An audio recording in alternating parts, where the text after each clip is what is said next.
Hi, everyone. Good evening. Thank you for joining us. We see members of the public trickling in. Thank you very much for being here today.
Okay. Thank you again, everyone, for being here this evening. Welcome to the community workshop with the City of Menlo Park and the M Group. This is a bilingual presentation. We do have live Spanish translation available, provided by the communication bridge. And those personnel is Angela as well as Lorna. To activate the translation services, please press the globe icon at the bottom of your screen if you're joining us via a computer. The globe icon will allow you to choose your preferred language for hearing the speech that is being given. If you're joining us by phone, you can also look for the 3-point symbol at the bottom of your device, and that will allow you to switch to the preferred language of choice. Later on, we'll have some public comment period. We'd love to hear your feedback. And if you'd like to provide feedback, please raise your virtual hand. And to raise your virtual hand, you can look at the bottom of your screen and press the raise hand feature, and that will raise a hand on our end and we can call on you in that way. If you're joining us this evening by phone, please press *9 and then we'll be able to unmute your mic so that you can provide that comment as well. I'm joined here with members of our Community Development Department team. We have our Assistant Community Development Director, Deanna Chow, as well as other members from our project team, M Group. And I'll turn it over to Jeff Bradley to introduce his team from M Group. Thank you, Calvin. This is Jeff Bradley with M Group, local planning consulting firm based in Campbell, California. I'm pleased to introduce Christina Paul, our community engagement manager, is with us tonight. And taking on presentation efforts are 3 of our planners, Cristabel Soria Mendoza, Asher Cohn, and Aaron Tao. And Sun Kwan, our deputy project manager, is also with us, but behind the scenes helping support the Zoom meeting process. And with that, I'll turn it over to Cristabel.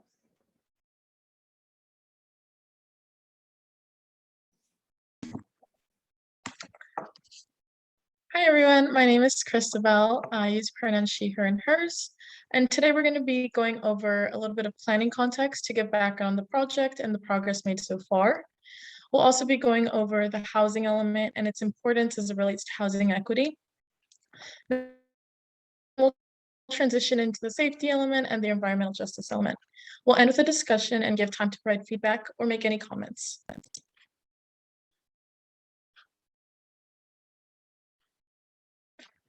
As you may know, every city and county has a general plan to help guide their future decisions and actions. The housing element, the safety element, and the environmental justice element are all interrelated and a part of this general plan. So what is the housing element? The housing element is one part of the city's long-term plan, the general plan. It's a unique among the 7 mandatory elements in that it must be updated every 8 years and has become the focus of a large collection of state laws that regulate what the city and the community must do to be in compliance with state law. This plan for new housing and new housing programs will address local needs within a regional context, which for us is the 9-county Bay Area. The housing element consists of several major components that come together to create a comprehensive plan to create new housing, preserve existing housing, and provide programs to support people who need assistance, including those suffering from being unhoused.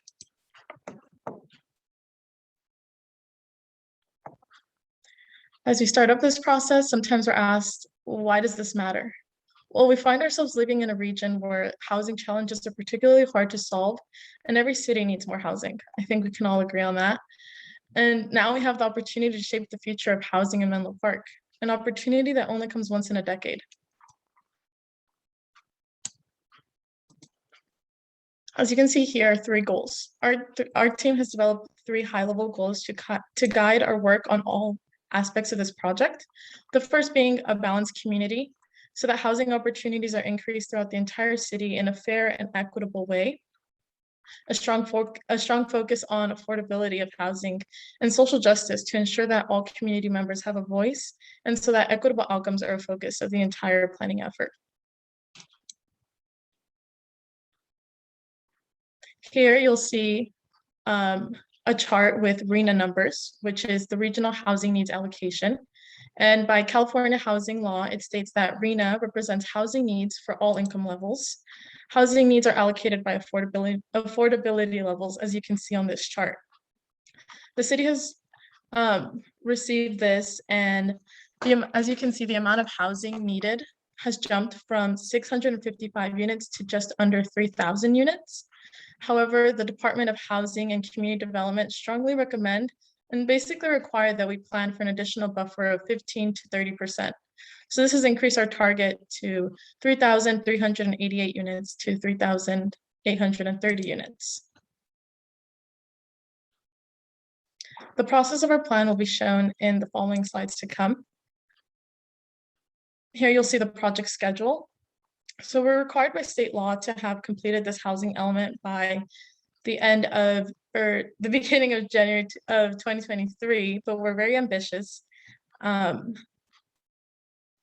Calvin, I got distracted with your comment.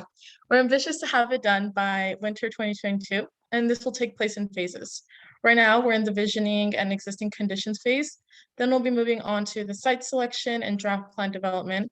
We'll be identifying where housing can go, as well as drafting the housing element, environmental justice element, the safety element.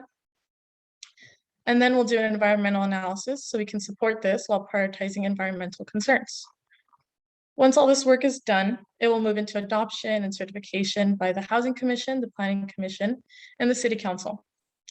Additionally, there are a variety of community engagement activities that are sprinkled throughout the project phases to ensure that you all have the opportunity to participate at all stages of the project.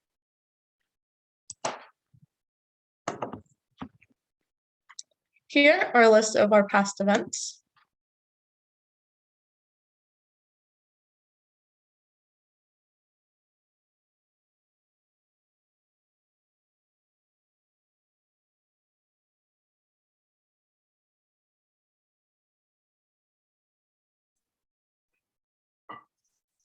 Hey, everybody. This is Christina Paul. It seems like maybe we lost Christabel. Does that seem correct to everybody else? Yeah, I was thinking the same thing, Christina. Okay. And so let's should we keep going? Asher, do you want to jump into the void? Yeah, I was gonna say I can take over for her, and if her connection jumps back in, I'm happy to get booted by her again. But to get to the bottom of this slide, there's a project website. We'll get back to it a little bit later in the presentation, but you can go to that menlopark.org/housing element to get more information on the events that are coming up. You can sign up for updates. There's a lot, all the information's there as well. And one of the primary things we're going to talk about tonight is housing equity and bringing equity into the housing element. The state has this really interesting way that they formulate access to opportunity in this high resource, moderate resource, low resource area. And if you see in Menlo Park, about 80% of the population is in the high resource area in the dark blue. And only 3% of the population is in the low resource area in that lighter green color. However, this is very basically depends on race within the city, and 70% of the white population is in the high bracket, I suppose, and then which is very disproportionate compared to the rest of the city. Hispanic or Latinx population in Menlo Park is disproportionately makes up that low opportunity population. And in terms of the housing element, how the state sets up, sorry, I didn't realize I'd be doing this. I'm trying to pretend I'm crystal for the evening. But they have various income brackets. They say basically families can fall into moderate, median, low, very low, and extremely low income. And it also depends on the number of people in the household. A family of 4 median household for the county earns $149,600. You can see that's a median family of 4. You can kind of see how different family compositions can fall within this table. But it's important to know these aren't just numbers on you kind of get slotted in together. These are very real community members, very real neighbors. So we kind of gave this as an example on the next slide of what these different populations might look like. Extremely low income could look like a senior living alone. You see the other ones down on this slide. It's important to remember that if you compare this kind of rubric to the last slide, the closest thing to the median Menlo Park household is that low income category of a dual income family with 1 child. Over the next slide, it's there's other ways to look at housing equity besides simply income. Another way that we looked at was overcrowding, and looking at when there's a housing unit with more than 1 occupant per room. If you can see here, in Menlo Park, disproportionately, it's Hispanic or Latinx housing units that are facing this overcrowding, which is something that speaks to housing insecurity, and also with COVID-19, as lots of research has shown, overcrowded housing units face particular issues when it comes to infectious diseases. Sure. I don't know when you guys were going to switch over exactly, but Christabel is back with us. Christabel's Yes. back. Okay. So I hope I sorry. did a good tradition. No, I'll jump back out. Go for it. From what I heard, you did good. I'm so sorry. Technical difficulties. But moving on to the price of housing. Sorry, I muted myself on accident. The cost of pricing in Menlo Park. So as you can see on the left is the cost of housing in Menlo Park versus the right, which is the Bay Area overall. And you can see that in Menlo Park, the price of housing is literally quite off the charts. More than 50% of housing is being sold at more than $2 million, while the Bay Area as a whole has a lower and more proportionate sale of housing. A report this year by the Urban Institute, they predicted that at these rates, homeownership in 2040 would fall to levels never seen since 1960, with losses concentrated among young people and especially Black households. Now we'll be showing off the visual representations of what ethnic segregation and access to some of these necessary amenities look like in Menlo Park. This map here is a map of segregation by race, and it's a clear example of what housing segregation looks like in Menlo Park. As you can see, a great majority of the Hispanic or Latinx population live north of US 101, and a large population of white and Asian live south of the US 101.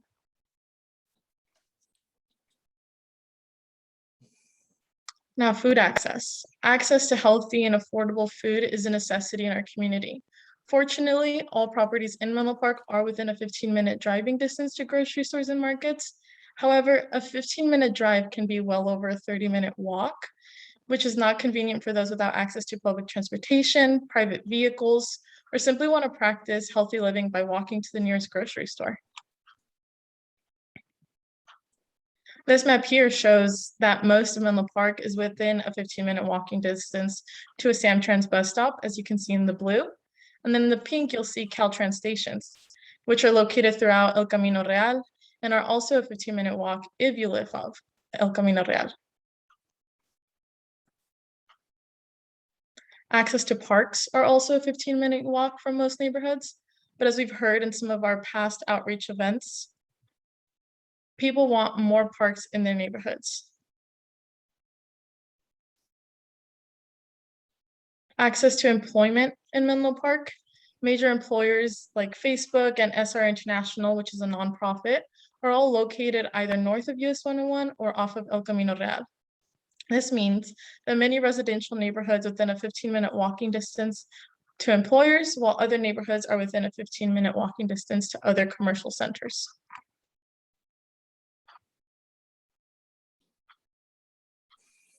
This map here demonstrates urgent care, clinics, hospitals in Menlo Park, all of which are within a 15-minute driving distance.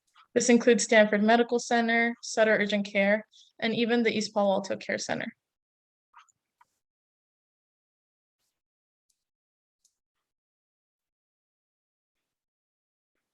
Lastly, we're going to look at access to schools.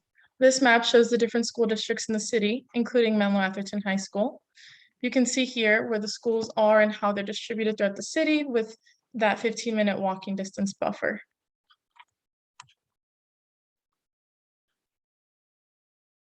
Now that we've covered the housing element, housing equity, and these very impressive maps, I'll be asking you all to answer 2 questions as they relate to housing equity. So the first question is, what housing equity issue in Menlo Park concerns you the most?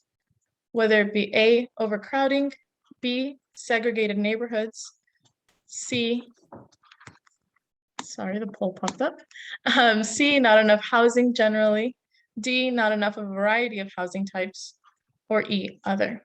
So please take a moment now to respond to the poll.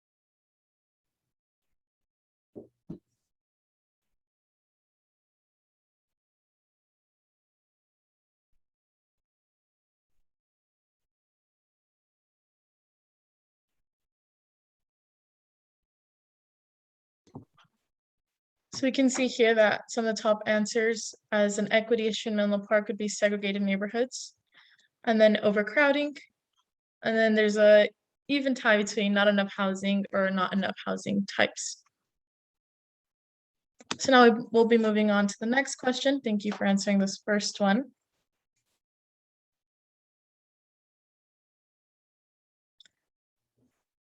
I'd just like to clarify for the question 1 poll, there was some clarification requested for overcrowding. Overcrowding does mean in a particular household, not necessarily the citywide population density. And in terms of overall responses, we have 17 participants this evening joining our Zoom call, and 13 people participated in that first polling question. Thank you, Christabel. Thank you, Calvin, for clarifying that. It's hard to see both. So the next question is, what should the city prioritize to improve housing equity? Should we allow a mix of housing types throughout the city? Improve resources like parks, transit, and food access in low resource neighborhoods? Allow more affordable housing in high resource neighborhoods? All of the above or none of the above? And here I believe you can choose which is your top priority.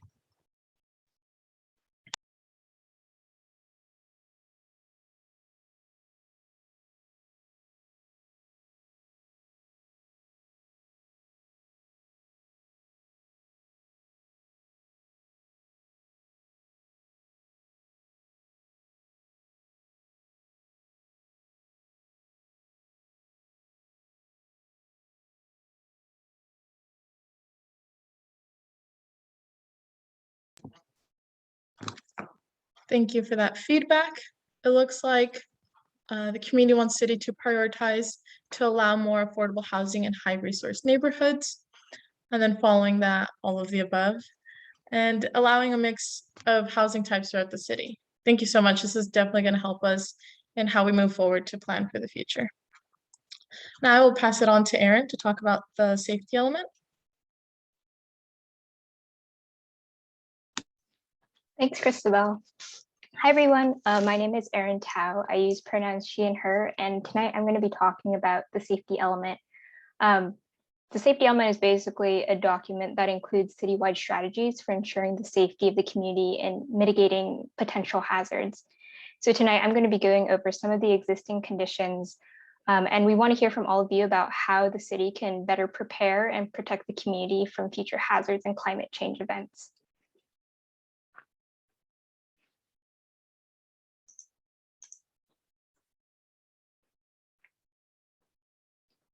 So the purpose of the safety element is to, at a minimum, provide for the protection of the community and also community assets and city infrastructure from risks from seismic hazards, flooding, and also fires.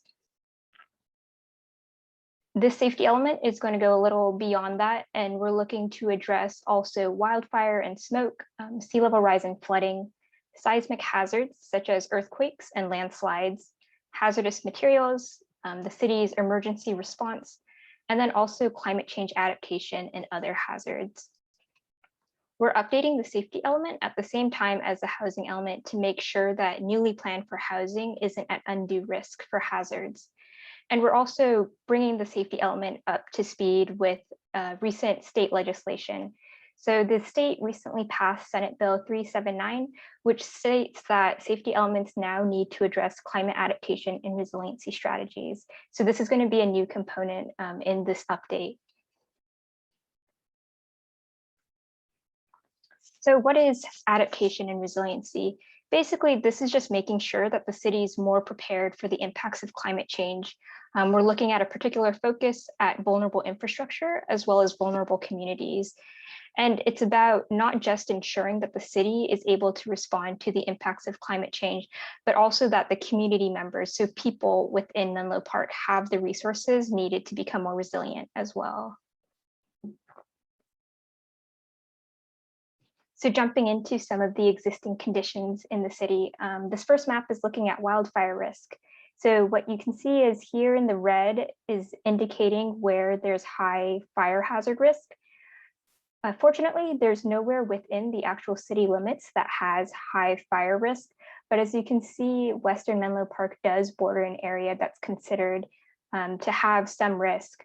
And so this is important to still plan for, even though there isn't any fire risk within the city itself, because as we saw in 2017 with Santa Rosa, high winds can still drive fires from the mountainsides and more rural areas into developed areas. One of the secondary impacts of wildfires is smoke and poor air quality. If everybody can think back to September of last year when we were having some pretty bad wildfires throughout the Bay Area and throughout Northern California, you might remember that when you went outside, it didn't smell too great. It might have been hard to breathe, it smelled really smoky. And you might remember also that the skies were just very, very hazy and turning this strange orange color.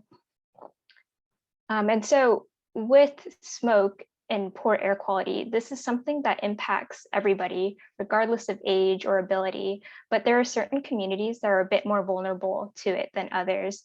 And so there are some communities that are vulnerable to wildfire smoke due to physical conditions. So things such as people with pre-existing medical conditions or older adults. And then there's also groups of people that are more vulnerable to smoke and poor air quality because of increased exposure to air or lack of access to resources. So people such as outdoor workers, unhoused population, and then also low-income communities of color.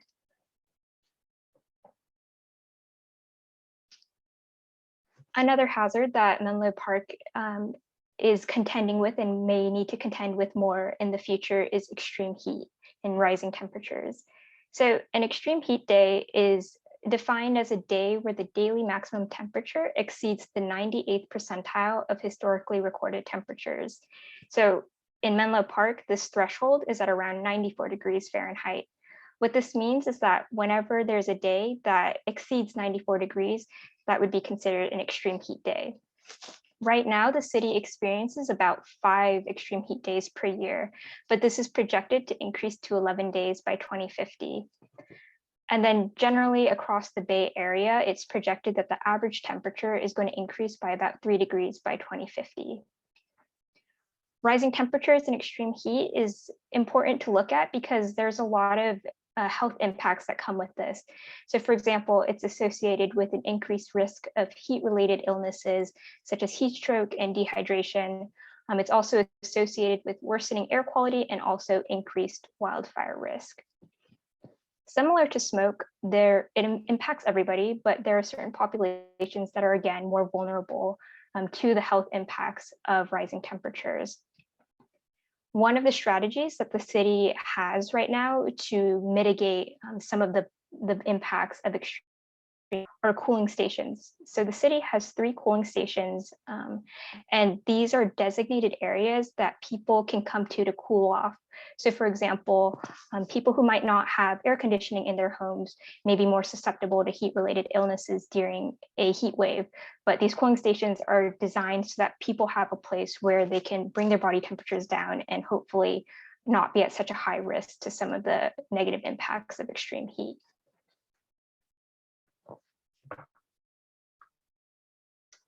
So now that we've gone over some of the existing conditions in Menlo Park, I have 2 poll questions for everyone. So the first is, during the September 2020 wildfires, I had the knowledge and resources to ensure the safety of me and my family. So for this question, we'd really like to hear about your preparedness for not only fire risk, but also poor air quality. So for example, you knew what type of mask to wear, or maybe you had a plan for evacuation if that was applicable. Another example is you were able to purchase an air filter or find clean air. So if you could respond, we have a couple options here. Do you A, strongly agree, B, agree, C, disagree, or D, strongly disagree?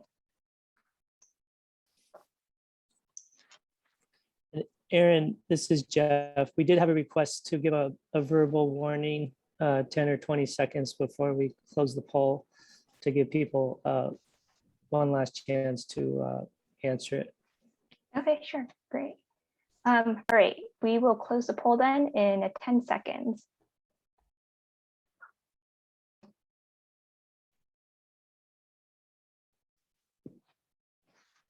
Okay, last call. I'm going to close the poll.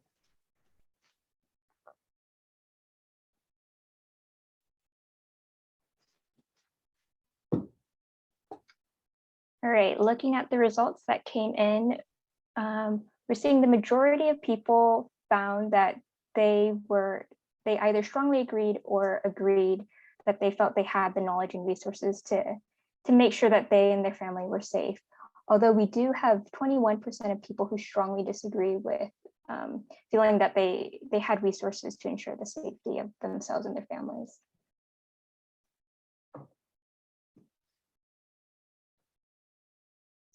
All right, and then for the second poll question, have you made changes to your lifestyle due to hot and or smoky weather? So A, yes, I go outside on these days less often. B, yes, I have purchased an air filter and or air conditioner. C, I go outside less and I also purchased an air filter and or air conditioner. D, no, I wasn't aware that there are changes I should be making. Or E, no, I don't have the resources to make lifestyle changes. And when we're talking about resources, this could be you just weren't able to obtain an air filter or air conditioner, or maybe your job doesn't allow you to limit outdoor exposure during poor air quality events. So give it a couple seconds.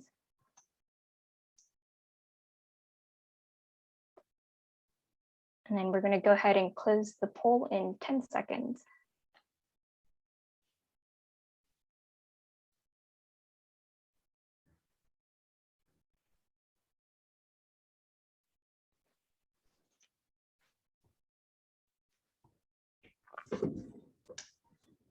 All right, results are in. We see 60% of people say that they both go outside less and they were also able to purchase an air filter and air conditioner. That's great. And we have 0 people who weren't aware that they had to make changes or did not have the resources to make changes. So this is great that people are aware and actually able to obtain the resources that they need.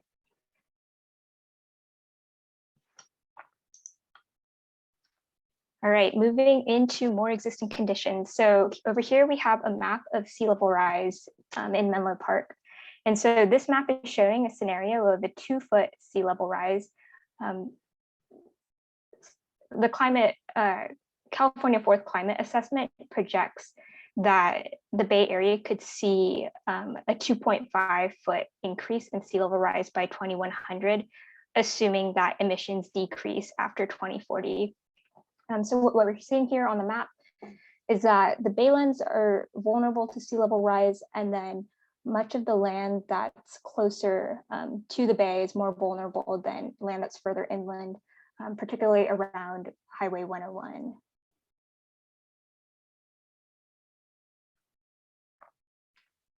Over here, we have a flood hazard map. This is looking at area that's designated to have flood risk by the Federal Emergency Management Agency, or FEMA. And so in blue is what is considered part of the 100-year flood zone. And what that is this flood zone indicates areas that have a 1% chance of flooding each year. And so similar to sea level rise, we're seeing again, land and communities that are closer to the bay have a higher risk. And so part of the safety element is going to be about looking at how do we properly protect these communities that have higher risk, and how do we better prepare both the city and the people living in it.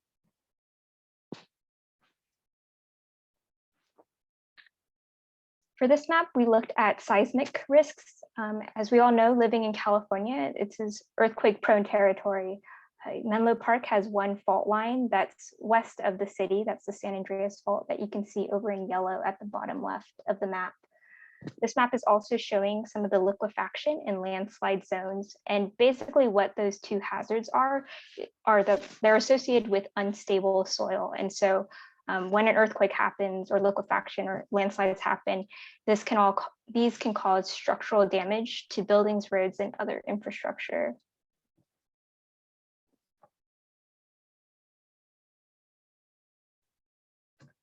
And then this last map is looking at hazardous materials within the city. This map is collected, the data on this map is collected from the existing safety element, and then also the regional vulnerability assessment that's going on right now. So over here we see that we have several hazardous waste sites in the city. Some of them though are no longer operating, but this is definitely something to take into consideration as we move forward with planning.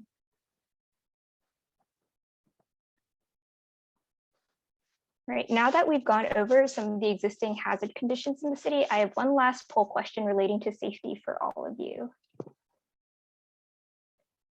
If another climate event or natural disaster were to occur tomorrow, so for example, an earthquake or a heat wave, how prepared do you feel to respond?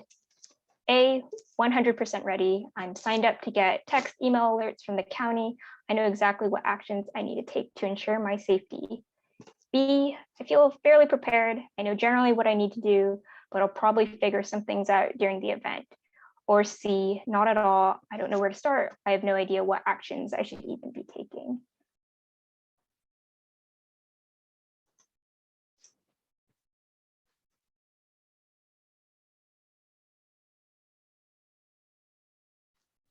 All right, we're going to close the poll in 10 seconds.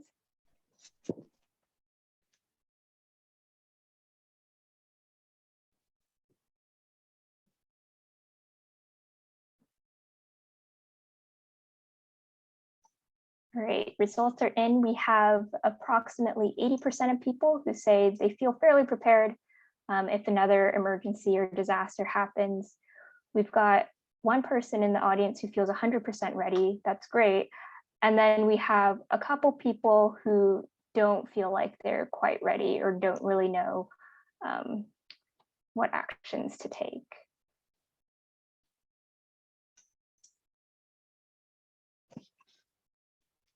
So the safety element is just one of the city's overall strategy for ensuring the safety of the city and then also preparing for the impacts of climate change. Some of the other strategies that the city has right now is the regional local hazard mitigation plan. This is currently underway and it's anticipated to be adopted by the end of 2021. What this is it's a regional document that provides a vulnerability assessment of all the city's assets to potential hazards. The city has also recently adopted the 2030 Climate Action Plan, and this is the city's overarching strategy for how to reduce greenhouse gas emissions and generally increase the sustainability of the city. And then lastly, what's currently underway is a climate adaptation plan, which would include more strategies for ensuring that the city is ready to respond to climate change. The main takeaway that I hope you got from this is that safety hazards impact everyone and they can be quite pressing, but they do tend to disproportionately impact equity priority communities. And so Asher is going to talk a bit more about equitable planning in the environmental justice element. Thank you, Erin. Hi, my name is still Asher Cohn. I'm pronouncer he, him, his, and I'm going to talk about the environmental justice element, which is a relatively new thing. It's the state of California passed a law allowing cities to adopt them in 2016. So it's a relatively new idea. And for a lot of you, environmental justice as a concept might be new. So you can go to the next slide. We're talking environmental justice. Basically, it's this idea that the opportunities that people have are connected with the places they live, the places they work. And it's a primary way to get people have access to opportunity is to improve the access to opportunities that the place they live may have and to acknowledge the interconnectedness. Another really important concept is relating environmental justice to equity. And this means acknowledging past wrongs, past injustices that have occurred in the country, in the state, in Menlo Park itself, and working towards a stronger future that addresses those wrongs and equitably looks at how all of Menlo Park's communities can move forward. So the law that the state passed that kind of enacts this element in this train that we'll be going for is called SB 1000. I'll talk about it in a little bit more detail later in this part of it. And this sets up this environmental justice framework. And part of that is identifying equity priority communities and these places where there will be environmental justice focus in this element and in this project we're working on, and looking at health risks and community resources throughout Menlo Park. Go to the next slide. So in order to kind of understand this framework as a whole, it's looking at healthy neighborhoods and social determinants of health and kind of looking at health more holistically than maybe a lot of people understand or a lot of the ways that health's presented. And then once we have that understood, look at health disparities and health equity within the city. And then after that, it's going to the environmental justice policies that we're looking to enact through kind of the state's framework and the three phases of this element, which are identifying the equity priority communities, understanding the health risks within these communities, and then using this base of knowledge that we've developed as a community and using that to plan for environmental justice. So talk about this first, the social determinants of health, and it's the idea that healthcare, one's relationship to a doctor, that's only 20% of their entire holistic health, and things like the physical environment where they live, social and economic, what are the communities that this person identifies with and lives within, as well as healthy behaviors. What are the sort of actions that a person might take? These all give them a holistic picture of health. You can live what might seem like a very healthy lifestyle in terms of eating, in terms of activity, but if you don't have access to these other three, you might not be able to live as healthy as one who might have more opportunities to be in, like to have better access to healthcare, things like that. So this kind of acknowledges that there's this holistic thing, and a lot of things are outside of an individual's control. Is actually more part of their community that they have to work within. And for the next slide, part of this as well is understanding health, not just as a physical issue, but part of physical, mental, and social well-being. And that's also not just for individuals, but there's healthy neighborhoods that can contribute to someone's physical, mental, and social well-being. So talk about holistic health, it's not just of the individual, but how that person relates to their community, how the community relates to them as well. So this includes, when we talk about healthy communities, it's a lot of things that are within a person's control in terms of how they relate to the community, but it's also systemic attributes, things like law enforcement and regulations that kind of impact where and how someone lives, as well as economic systems, the family support that's available to them, as well as the environment in terms of clean air, clean water, things like that. So these are all things that might be out of someone's control, out of even a community's control, but the environmental justice element tries to address these impacts and how they affect equity within the city. Because the flip side of this is looking at unhealthy places where health equity shows that there's people who might not be able to reach their health goals because of these inequities where they live and the kind of the way that systemic resources are aimed towards them. And environmental justice, which is, there's a good definition here. It involves the fair treatment of people of all races, cultures, and incomes with respect to the development, adoption, implementation, enforcement of environmental laws, regulations, and policies. And basically, when this does not occur, we have health disparities, which are these differences between neighborhoods that have more opportunities and neighborhoods that might have less opportunities because of these systemic factors.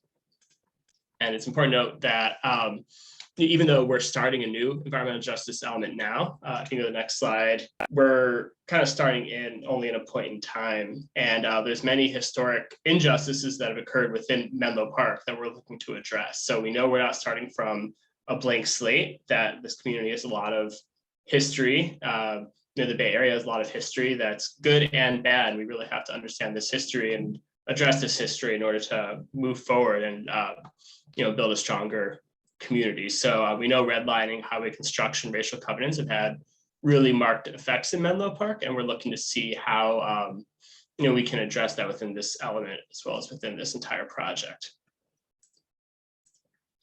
So the way the state kind of builds this framework is with this bill from 2016. And the big focus here, reducing the unique and compounded health risks in equity priority communities through environmental justice planning.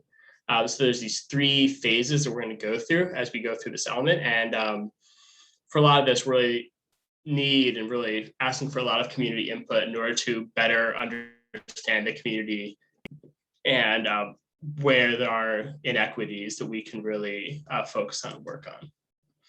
So the first phase, identified equity priority communities. These are areas that have poor environmental conditions or have particularly burdened groups of people. The state has this three-pronged definition, which you see in the bottom of this slide here. There's affected by environmental pollution, and there's a state research map called the Callan virus screen. It's a bit confusing right now. There's a draft of 4.0 that's been finalized. We're using 3.0 numbers. So they're slightly different just because how the research is done. But none of the areas in Menlo Park have this combined score over 75%. But just something to know if you're kind of doing your own research or hearing, there's two slightly different things that are occurring at the moment. The other two prongs do have effects in Menlo Park. There's areas that have household incomes less than or equal to 80%. And there's areas that are at or below the threshold designated as low income by HCD. So the way kind of understand, we have these three prongs, and this is numbers 1, 2, and 3 on this slide in front of you. And then what's really important is this number 4, to incorporate community-specific data and examine for additional pollution burdens. So we have a lot of data. We have a lot of numbers about the city and about certain areas of the city, but what we're looking for from the community is kind of how are environmental impacts felt within the city? What are kind of the more qualitative or kind of personal stories that are about which areas of the city have these particular affects, and that's how we need to complete this research. So if you look at those first three, we have this map that's provided with data from the state. As I said, there's no census tracts with this environmental pollution score. There are 3 areas of the city, which are the yellow and the blue areas on this map. These all are at or below the low income threshold set by the state. And there is one area, which is the yellow part, kind of that northwest part of the city, that both has low income threshold designated by the state and also is less than or equal to statewide median income for that area. So you can see that where these areas, this is where we're thinking the equity priority communities are within Menlo Park. So the next thing we do once we have this kind of draft idea of where we're thinking, we understand the comprehensive health risks in this area. And understand this is looking at drivers of inequity. So this gets back into where I was talking about a few slides ago, where there's structural issues that develop these inequities. There's reasons why certain areas have lower incomes than others, whether it's structural discrimination, disparities in opportunity, disparities in political party. We're looking to see what these are, and this is another thing where community input can really help us understand these inequities, and we're looking at ways to minimize these inequities and kind of bring more equity into the city and people's relationship with the city. And the third part is the environmental justice element itself. So there's 9 topics that we need to address to the right. And these are everything from, I think you probably think of when think of environmental justice, air quality, food access, but also includes civic engagement, giving people in equity priority communities the more of an ability to participate in public decision-making processes. So that includes things like being involved in meetings like tonight, but it also includes being involved generally in discussions and kind of conversations that affect the entire Menlo Park community. So we're going to go into our last segment of live polling. After this, we have 3 more questions we're going to go through before we start thinking about opening up to community comment. And then after that, we're just kind of wrap up and let you know how you can get involved more going forward. So this first question, do you believe that these areas, the yellow and blue areas on the map here, are these the equity priority communities in Menlo Park? So your choices are, yes, these are, and I live in one of these areas. Yes, these are, I do not live in one. No, these are not the equity priority communities, but I live in one of these yellow or blue areas. Or no, I do not, and I do not live in one of these areas. Or E, I'm not sure.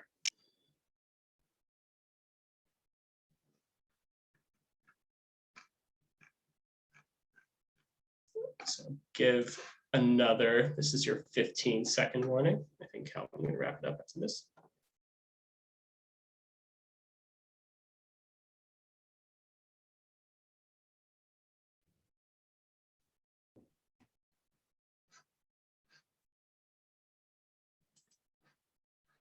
Okay,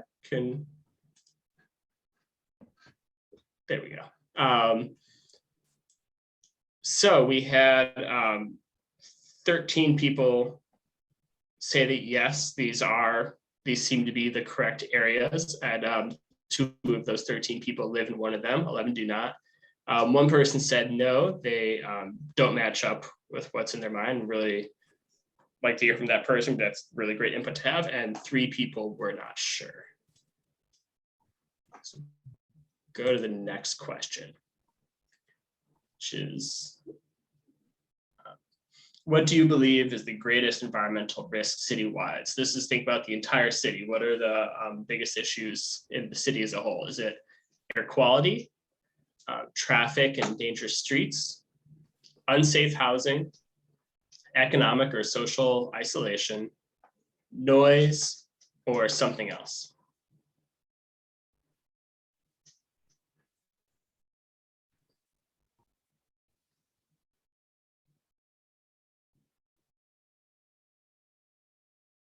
Okay, give 15 more seconds.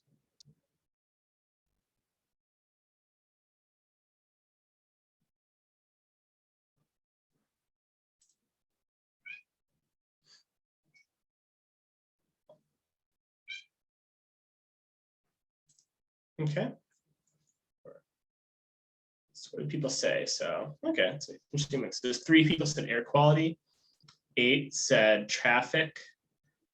And that seems to be the largest number we have. 5 people said economic or social isolation, and 2 people said other. So again, we're really curious to hear what those other issues are once we get to the public comment section. We have one final question. What is the highest priority focus area for Menlo Park's first environmental justice element? Apologize. So which of these do you think is the area? We're gonna be holistic, as I said, we have to. The state says we have to address 9 things, but which of these do you think we should really focus the most on? Is it prioritization of needs for equity priority communities, civic engagement, public facilities, food access, safe and sanitary homes, or reduction of pollution exposure?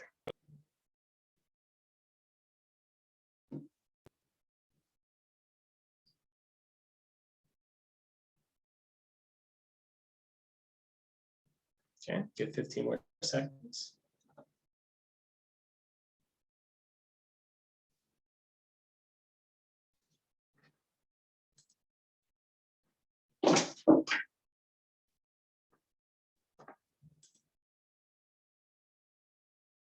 Okay, I think we'll wrap it up. Okay, so 11 people, by far the majority, said that prioritization of needs for equity priority communities is the highest focus. Then 3 people said civic engagement, 2 said public facilities, 1 person said safe and sanitary homes, and 2 people said reduction of pollution exposure. So after this, we're gonna open up for public comment, and we're going to, Christina Paul is gonna help me put up a board so we can kind of write down what people are thinking throughout the city. See, we have a hand raised by Jeff Bradley, so we should let him speak. But first off, I'm gonna kind of give these 3 questions, these in front of you. These kind of things we want you to think about, kind of encapsulate the entire experience tonight, to kind of give and remind you of what we discussed, as well as things that hope to keep conversation. So the first question for the housing equity section: what would be the greatest impact on quality of life as fair housing and equity is brought into the housing element? Second, for safety, what actions do you think the city should take to make sure that the community as a whole is better prepared for the next climate hazard? And for environmental justice, what policy decisions have affected equity in Menlo Park in the past? What decisions can be made today that would affect the future of the city? So I'm going to let Christina, I believe, take it from here. Hello, everyone. I'm Christina Paul, one of the folks at the M Group team, and I am actually going to share my screen so that we can see these questions and see folks' responses to them. So I'll be recording your responses on this. It's like a virtual whiteboard. I can make sticky notes, I can zoom in, I can pan around. I think maybe Calvin, because it's hard for me to be recording and looking at folks' raised hands, I'll ask you to call on folks, if that's okay with you. Great, thank you. So again, I'm going to state the questions, and I know that Asher also mentioned just receiving general comment or general questions. So why don't we do that? Just first, does anybody have any general comments or general questions about the presentation? We can cover that, and then we can dive into each of these questions more specifically. So if you would like to, please raise your hand. Calvin is also an expert in telling you how to raise your hand, so I'll let him do that. So to raise your hand, you can press the raise hand button at the bottom of your screen. It's a little waving hand icon. If you do that, we'll see on our side of the screen that you have a comment and we can call on you. If you're joining us by phone this evening, please press *9 and we can do the same. So you have, I see 1 hand raised so far. I'm going to call on Victoria Robledo. Go ahead, Victoria. You should have the ability to provide your. Can you hear me okay? Yes, thank you very much. Hi, thank you. Thank you for the presentation. I just wanted to say that I find it so contradicting that pollution tends to be quite a big issue, but yet we are putting more and more homes on and construction on the Belhaven area. And so if we're so concerned about the environment, why aren't they doing more studies about the air quality here in Belhaven? I don't see, I know it's been requested for the last couple of years, and I don't know that it's ever been done. Because, you know, I've mentioned numerous times the cut through traffic, once Facebook gets up and running, takes 40 minutes to go 2 blocks from 101 to Newbridge. So I'd like to know how more housing is gonna reduce pollution. And one last thing, if there's 3,000 homes to be built in Menlo Park, well, Belhaven already just got 2,000. Isn't that a bit much in one community? Can someone answer that? Yeah, so I'm going to ask the members of the team who did the presentation and Jeff Bradley to help answer some of these more technical questions. I'm facilitating, but I don't have all of the data that we've been looking at. Thank you. Hi, Vicky. This is Jeff. Hi, Jeff. How you doing? Thanks for joining us tonight. I like your picture there with your dog. Yeah, we have seen a large amount of residential development in the Belhaven neighborhood, in and around the neighborhood. And obviously, anytime you have an existing neighborhood and you're adding new residents to it, it makes any issues around air quality very important to address, because as you mentioned, this is a known problem with the proximity to both the freeway and the industrial uses near the bayfront. And so to the extent that new housing is already under construction there, through the environmental justice element, we would definitely look to create policies to improve the air quality in your neighborhood. But you know, Jeff, can you still hear me? Yes. I'm just really baffled as to how, if 3,000 is the max, is what they are anticipating to build housing, how could they put 2,000 on Belhaven? Wouldn't it have been logical to put 1,500 west of 101 and 1,500 here? And balance that out in distribution so that we don't have the continuous segregated type of housing and cost, and because I don't know how 2,000 can go over here, more than 2,000, and then that's only 1,000 on the west side. I do agree that this major update to the general plan through the housing element update, the safety element, and the creation of the first ever environmental justice element for the city is the time to be having these conversations and to be looking at these really fundamental issues of housing equity and how these decisions are made. And I think this meeting tonight is focused on that. So I don't want to discourage anyone from thinking about those big picture issues. The housing. Is there any way that can be that number of housing can be reduced? Because you got 451 on Constitution, you got 17 over in Willow Village. How is that possible? So that means only 1,000 is going to go in west of 101? Oh, through the housing element? No, as you indicated, there is a large amount of existing development currently underway in the Belhaven neighborhood north or east of 101, and that will have an effect on the planning for the housing element. But these fundamental issues of the equitable and fair distribution of the housing don't go away just because of numbers are met in one location. That would really require planning for new housing throughout the city. And that's doesn't really, that mean that this sort of defeated the purpose? Because we're looking at housing distribution, but it's already decided.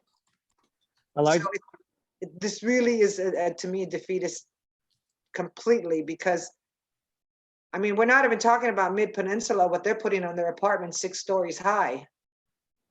So that's probably 3,000 right there, all in Belhaven.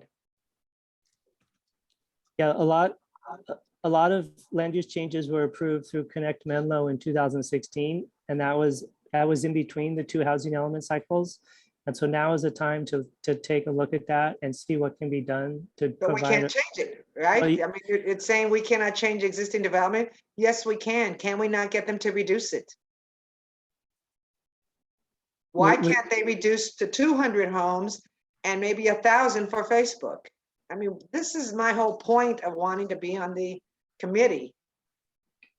But I feel defeated already.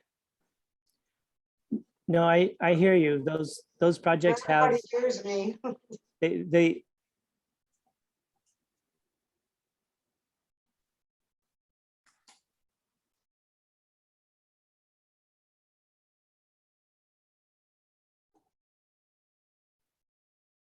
Okay, I think Did we we might freeze? have lost, or Jeff might have been frozen. I'm going to call on our next person who has their hand up, Sue Connolly. Hello, everybody. Thank you. I hope you can hear me all right. I actually echo what Victoria was saying. I hope she's still on. But my concern too is with all of the housing and the development planned, this shortly opening up along El Camino, I would say Bellhaven and Central Menlo have borne the brunt of all this development, with shortly the SRI project with 400 new housing units proposed and 9 new office buildings of 4 stories, which is going to be very high density office workers. My plea is let's hit the pause button on more office buildings, because that's what's creating this housing crunch. It's creating traffic. It's creating this awful ripple effect that is damaging the quality of life all across the board for every resident of Menlo Park. So we need to put a pause on offices until we figure out how to equitably handle housing. My other point is that we really need to look into West Menlo and Sharon Heights, which prior to this, the approval, through the city council, all of them lived up there, and they're just kind of cramming everything into other neighborhoods. And I did hear on a housing meeting recently that there's open space on churches that they're willing to build affordable housing. There's space at the Safeway, underutilized Safeway strip mall there. We do need to make sure it's equitably spread around Menlo Park. The question about being close to transit, it's close to 280 in transit, and we can have bus lines go anywhere. And since Caltrain is virtually obsolete, they're dying out, they're going out of business. Planning everything around the train is not useful for workers. It's very tough to use that truly to commute. So my key points are pause on any further office development, because we're already built out and we need to figure out the impact of traffic, water, safety of the streets, school impact, infrastructure costs, police, fire, and et cetera, that the developers don't bear those costs. We as residents must not only deal with the negative repercussions, but we have to pay for it.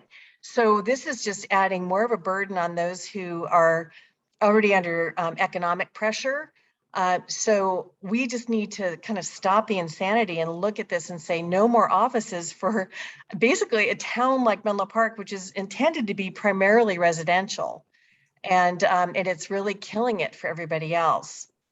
So we need to basically pause on office buildings and high density office uses, because SRI, which is fairly sparse in office workers, is now you're going to have 2-story buildings replaced with 4 stories at high density. You're actually now adding a factor of like 20 or 30 in terms of the number of office workers that are currently in that footprint. So we're creating a really big nightmare that we just need to stop. And Bellhaven has borne the brunt of this. The middle of Menlo Park, along El Camino, and that means Linfield Oaks and all the surrounding areas. But first of all, we need to stop the madness. And then secondly, make sure it's spread throughout Menlo Park. Most importantly, West Menlo, better utilize apartments that are already there. And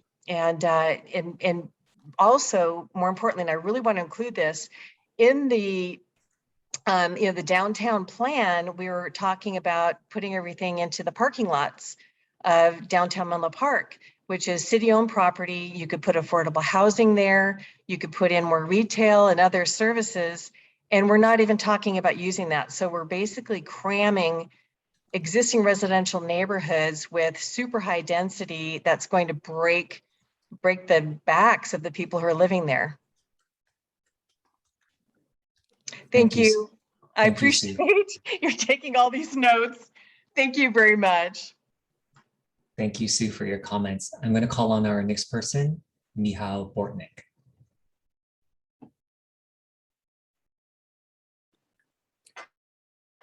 Hi, I'm not sure exactly how to interpret the question asked, but I think this is relevant. And so my the first thing I'm wondering about is, because I hear so passionately and so emotionally about how historically and past elements and Connect Menlo and now in reality, how many units are coming up in Belhaven. And as I understand, that's actually not even like half of the area. So if even half of the units were coming up there, that would be an unfair burden if we were just talking about equal geographic spread. And so that makes me wonder, like, is there a way to represent the existing density to help everyone in Menlo Park realize what it would look like to share the burden in the extra housing that we are required to provide? And my hope would be that with that, it will be easier to think about not trying to not trying to just make somebody else carry the burden and end up with kind of the least powerful voices in the community, or at least listen to voices in the community, end up being discriminated against again. I wonder we can have an equivalent here. Second thing is, that ties to the first one. This would be assuming that everything else is equal, and two other factors that I would hope we would want to represent is, one, just the past distribution of housing, because we're not starting over here.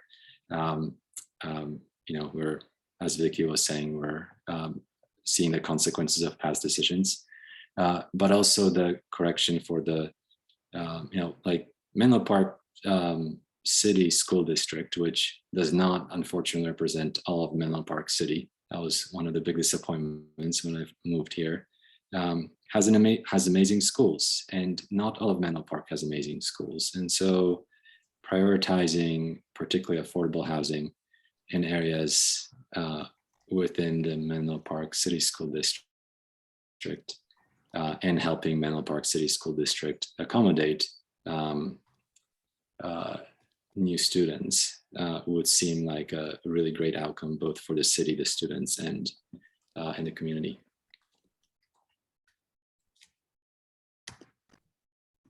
Thank you, Michal. The next person I'd like to call on is Richard Lee.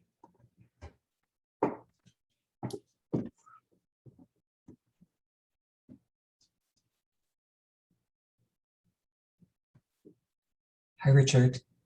You're able to provide your comment now.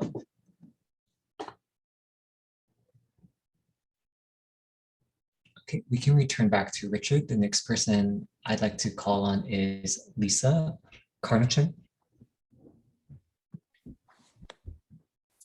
Can you hear me now?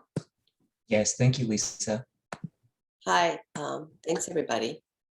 I hear as Michal said, the passion in people's voice and the desire to put a stop to development or to make sure that the development doesn't overwhelm the particular part of Menlo Park in which they live. But we can look at this another way, which is that if we step back and we say, really, we have no choice but add housing, or the choice trying to prevent housing would be prolonged and complicated and divisive. Then if we think, okay, we are going to add housing, equity, the environment, cost, all of it could maybe be addressed. And this is my question to you. How much in doing all of this housing planning are you thinking about transportation that does not contribute to climate change? Because the overarching environmental justice issue is the new reports on climate change, which are disastrous. And if we're relying on buses and cars, we're doing nothing to make it better. And I'm just wondering, you in the city planning office, I appreciate everything you're doing, but to what extent can you prioritize? And I'm not sure Caltrain really is dying, actually. I mean, people used to use it a lot before COVID, but maybe I just don't have the right information. To what extent does transit planning get included, and particularly transit planning that doesn't add carbon to the environment?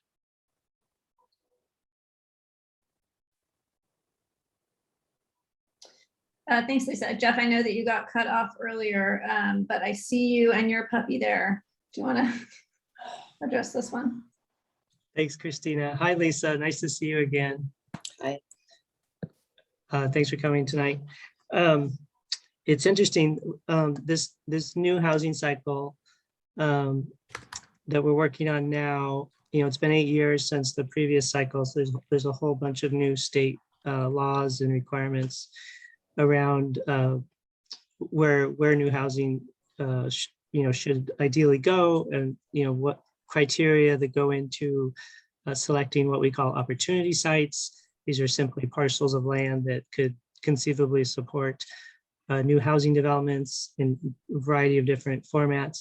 But one of the new criteria is actually exactly what you're talking about, is it needs to have good proximity to transit. And if it doesn't, then it falls down lower on the priority list in terms of being a site that is considered a good candidate site with a high likelihood of actually occurring as a housing development over the 8-year life of the planning period. So proximity to transit, whether it's rapid bus transit or fixed rail transit, that is a very high priority within this planning process. Okay, thanks. Thank you. Calvin? Calvin, you're on mute. I don't know if you're aware. Thanks, Christina. Thank you, Lisa, for your comments. The next person I'd like to call on is Karen Grove. Thank you. So I want to say that I'm on the Housing Commission, but I'm speaking for myself. For one thing, I was thinking a lot about Vicky's comment is it is a response to your question number 3. What past policy decisions were made that affect environmental justice and equity? That's a huge one, huge, as you heard from her. And regarding what decisions we can make that can affect the future, I think they're the same things that we've been hearing from people, from me. We can really intentionally and meaningfully plan for extremely low and very low housing throughout the city, beyond Belhaven, in our higher opportunity school district, near transit, near services, including in Sharon Heights. That's where I live. On the last meeting and in an email to a city council member, I suggested a corner of Sharon Park because the city owns that land. It's a park that I use and I would welcome housing there. Burgess Park is also city-owned land. I'm sure there's a place on Burgess Park where we could dedicate land for affordable housing. And all of that would expand opportunity for everyone in the city by welcoming people of different socioeconomic backgrounds, different races and ethnicities, different languages of origin, then all of our lives will be more rich. Those of us who have adult children may be able to hold out a hope that they can live here if they want to, which we need to change things for that to be true for most people. So I see so much opportunity if we expand and we build housing equity and environmental justice into this plan, and I hope that we do. I think I had something else I wanted to say. But I think I'm just gonna leave it there. Thanks very much. Thanks, Karen. There will be more opportunities if it comes back. Thank you, All right, Karen. Calvin. Next person I'd like to call on has a Zoom username of Seamless Bay Area. Oh dear, this is Adina Levin, Menlo Park resident, Complete Streets Commissioner, but speaking for myself, and I always forget to double log out of Zoom and then it puts a work affiliation in there. Sorry about that. So a couple of thoughts on the questions that are before us.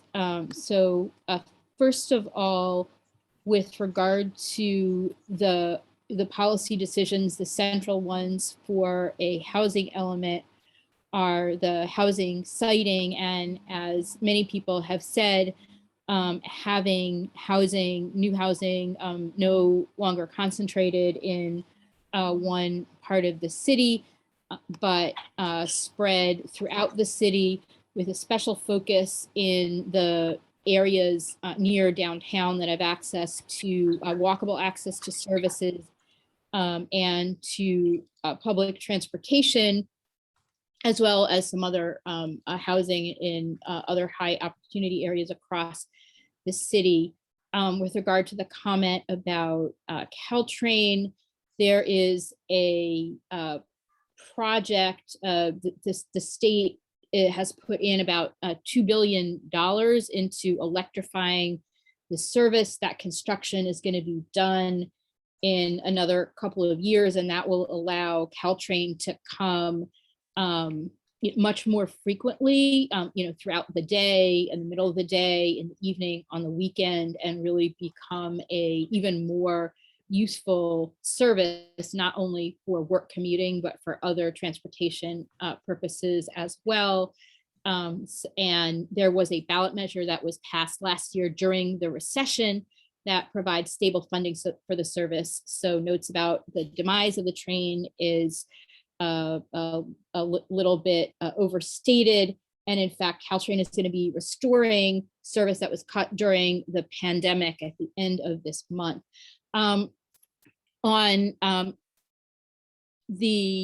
In terms of some of the more specific environmental justice topics, I think looking at issues relating to air quality and safety in Belhaven and north of 101, including looking at issues that I didn't see called out here in terms of urban heat islands, looking at who has access to air conditioning and helping people have access to cool and clean air indoors, looking at tree canopy disparities and looking to address that, looking at sea level rise and making sure that areas that are vulnerable to sea level rise are protected and in ways that don't just push water into like East Palo Alto and other neighboring communities, but protect all of Menlo Park residents and our neighbors. And one other environmental justice element that was mentioned in here is about the safety of streets, where in historically redline neighborhoods, streets were designed as traffic sewers. So if you look at Willow north of 101 and Willow south of 101, it looks really different. And so improving the safety of streets and making places that are safe to walk and bicycle across the city is important. Another thing in the presentation was it talked about being a 15-minute drive from services, and that is probably true when it's not a congested time of day, but it was a lot more than 15-minute drive in peak traffic. And so having services that are near a walkable distance in many neighborhoods is a real benefit, not just in Belhaven, but other parts of the area. And lastly, I've heard several people talk about, density as a burden, but density also enables walkability. So if you're able to have enough people to support a corner store or enough people to support a bus, then that is really an improvement to a quality of life. And so that is another item to consider. Thank you. Thank you, Adina. Richard Lee, if you'd like to try again and provide your comment. Sure. I hit the unmute if you can hear me. Yes, we can. Okay, great. I wanted to make a comment on why sometimes development seems kind of unbalanced. And the simple answer is oftentimes you can zone it, but the available parcel needs to be there. An example would be the fact that there was a substantial housing provided on Hamilton Avenue a number of years ago. It was possible to assemble a sizable parcel for a developer to come and actually put a bunch of apartment buildings there. And that was possible. In much of West Menlo, that just simply isn't possible because the zoning had been done many, many years ago, and most of the lots, it would be really difficult to find and combine a number of adjacent lots to create the critical mass. And so, yes, it's definitely unfair, but the unfairness of that came about in zoning decisions made and basically subdivisions made many years ago. Now, having said that, I would like to point out that Ms. Grove is right. There was a city-owned parcel that actually came up for possible housing a number of years ago. This was back when there was that 1,000-unit lawsuit a number of years ago. And there was one possibility, which I thought was a great idea, but it was shouted down almost immediately. And that was the possibility of maybe putting in something like senior housing there, which is very low impact in terms of traffic. And so there's a lot of what I call the not in my backyard syndrome all over Menlo Park. And frankly, lots of people here, many of my neighbors would oppose any development of that particular parcel. I'm okay with it. I disagree with my neighbors on that one. And I think it would be great to, we also missed another opportunity when the low density apartments across from Safeway were just recently remodeled. That was an opportunity perhaps to talk to the owner of that particular property and say, hey, listen, maybe you could, there's a lot of open land between the buildings. That would have been a great place to put a few more housing units. But it does require talking to private property owners and making sure that they have what they need in order to build the housing that the city needs for the future. And that's my comment. I know it's a little bit unfair, but you have to involve the private sector. Thank you, Richard. Okay, I don't see any other hands raised at this moment, but if you'd like to provide any additional feedback, we'd love to hear from you. Again, you can press the raise hand feature at the bottom of your toolbar on your computer, or press *9 if you're joining by phone. Yeah, so while you're thinking about raising your hand, that was a lot of great general comments that people had right off the bat. And I want to go through these questions again and just restate them. Maybe we can go then one by one and see if anybody has any additional ideas on any of them. So first, our question is housing equity. We've heard a lot about housing, but the question here specifically is what would be the greatest impact on quality of life as fair housing and housing equity is brought into the housing element? Jeff, I don't know if you want to elaborate on this a little bit more to kind of seed the conversation. I think I would yield to Asher. He's our subject matter expert. Asher. Sorry, what did you? I said, just talk a little bit more about this question. You know, what should people be thinking about when they're answering this question? Yeah, I guess it's thinking of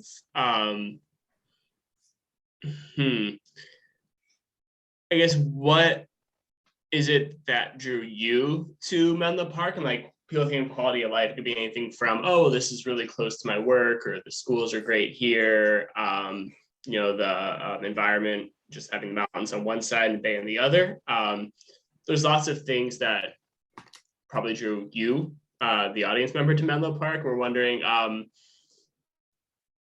in terms of bringing new houses in and where new housing comes in, how would that affect the things that brought you to Menlo Park, as well as you know, other members of the community? When you talk to people, you know, while waiting for your kid picking up at school, or at you know, the farmers market, or at the library, it's kind of a way to think about like what are the ways that your quality of life, as well as the quality of life of the community, might change as these units come in. I think a lot of people spoke about both pro and against density, or pro and against transit, as well as you know, the school districts and other resources that the community has.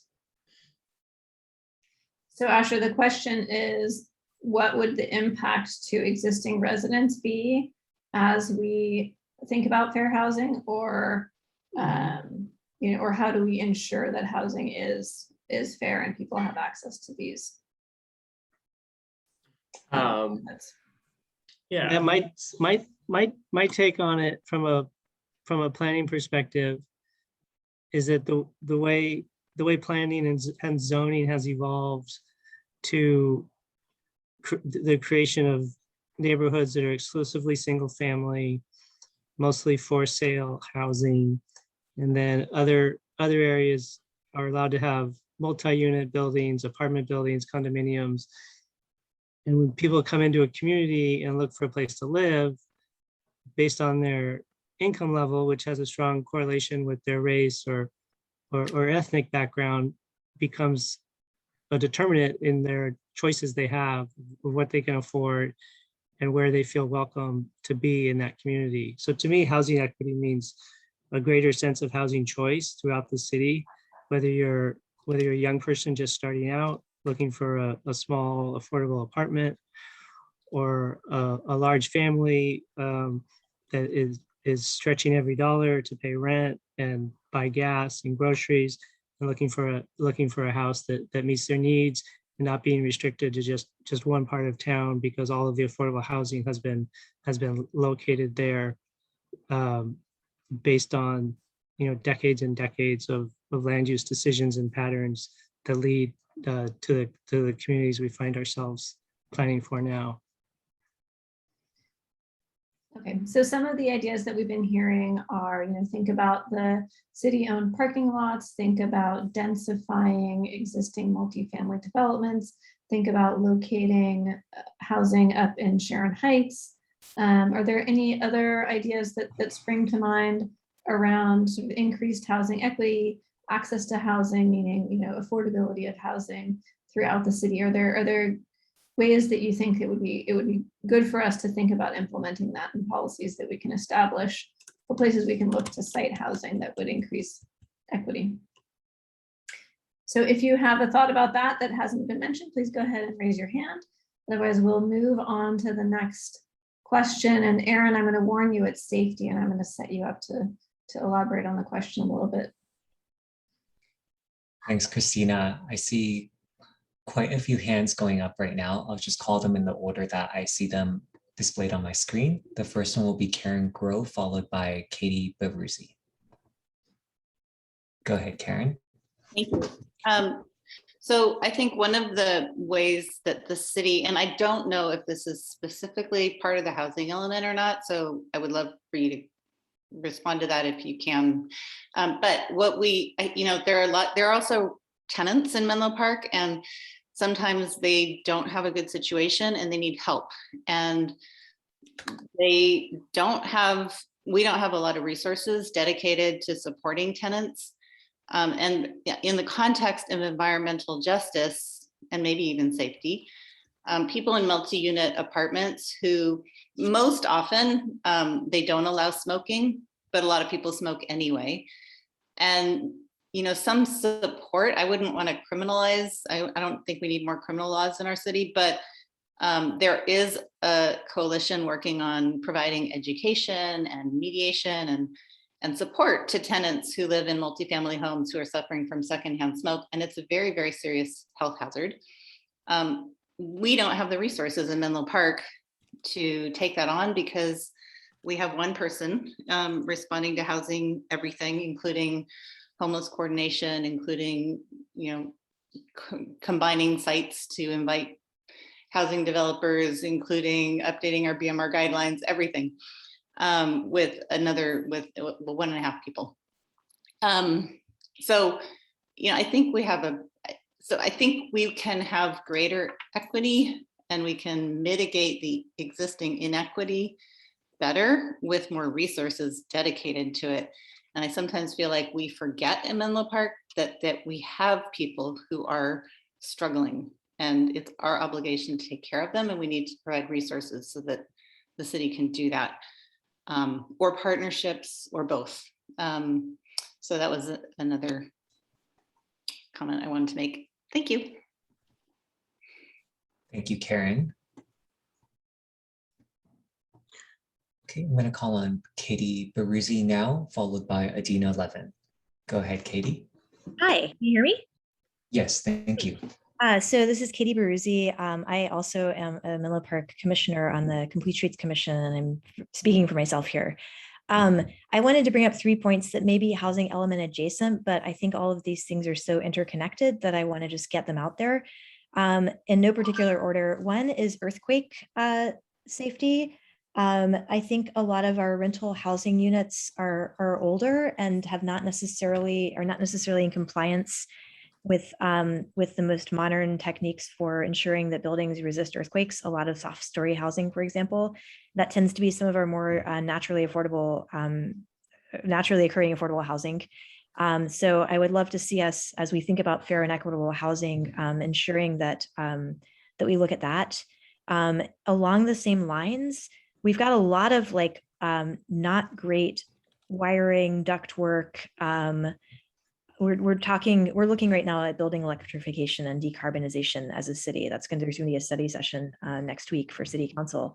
And again, some of the older rental housing in particular, but also older single family housing has not great health standards or safety standards around those kinds of issues. So that makes people more vulnerable in the case of a natural disaster. It also means there's more internal pollutants. And so I'd love to see us figuring out how we can help people retrofit and bring homes up to standard so that people in our community who are lower income are not necessarily suffering more greatly than those who have the benefit of living in a nice new house or one that has a lot of bells and whistles. And then finally, I would say, and this is actually true across Menlo Park, and in some ways even more true in West Menlo Park than it is in other neighborhoods where people maybe don't have in Belhaven, is our sidewalks are not universally ADA compliant. In fact, in many places, not even close. And I think ADA compliance, it's funny, we read about it in the newspapers because of lawsuits around restaurants, but I think this is something our city is actually looking at right now, but is not being elevated and talked about as much. When we, I know our city is working with a consultant right now to consider ADA compliance around some of our major streets like Santa Cruz Avenue and access right in front of schools. But right now we have a lot of things that are quasi sidewalks in front of people's homes that are storing things like garbage cans and basketball hoops and vehicles of various sorts. And that's all well and good if you're an able-bodied person who can just sort of walk in the gutter for a minute. But it's not great for people who are on wheels, for people who are vision impaired, and et cetera. People using walkers or strollers. And I just think across our city, East Palo Alto actually did an inventory of all of their sidewalks to understand better what they need to do to bring them up to ADA compliance. I'd love to see our city do that. I do think that's part of, I know it's housing adjacent, but it's wow, it's super important. Thanks. Thank you, Katie. Katie, I just want to add that you're in luck because we're not just doing the housing element. We're also working on the environmental justice element. And a lot of that work has to do with, access to healthy places, access to the outdoors so that you can exercise and that kind of thing. So that's a big factor there. Thank you, Katie. Thank you, Christina. Okay, the next person I'll call on is Adina Levin, followed by Sue Connolly. Go ahead, Adina. All right, can you hear me? Excellent. So just wanted to quickly comment on something that was mentioned in terms of redeveloping land that is used for older apartments.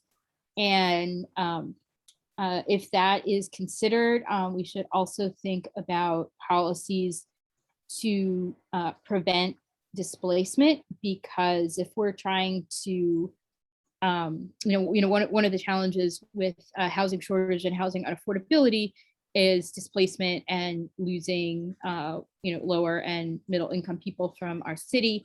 And so doing something that replaces older, naturally affordable housing needs policies to protect residents from displacement. Thank you.